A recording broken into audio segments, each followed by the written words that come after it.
Ses proches sont venus lui rendre un dernier hommage. Jeudi 17 juillet, les obsèques de Thierry Ardisson se sont tenues à l'église Saint-Roch dans le 1er arrondissement de Paris. 3 jours plus tôt, l'animateur succombait des suites d'un cancer du foie à l'âge de 76 ans.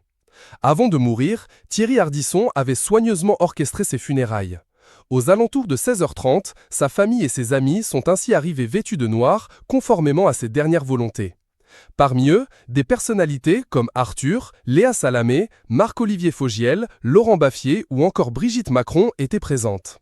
La plupart des proches de Thierry Ardisson sont arrivés à l'église Saint-Roch en avance. Ils ont pu observer l'entrée de son cercueil noir. Pourtant, d'autres personnalités se sont fait remarquer par leur retard.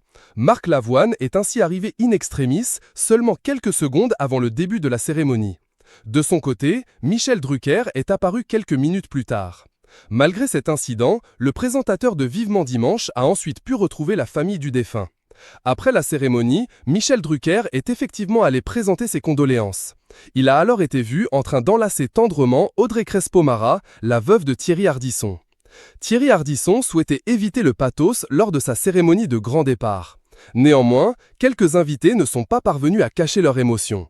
C'est notamment le cas de Marc Lavoine qui a craqué à la sortie de l'église. Le compagnon d'Adriana Carembeu est ainsi tombé dans les bras de Philippe Corti, un autre ami indéfectible de l'animateur.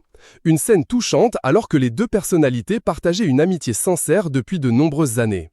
Comme les autres proches, le chanteur a ensuite applaudi le départ du véhicule funéraire. Une cérémonie à l'image de Thierry Ardisson, sobre, élégante et profondément marquante.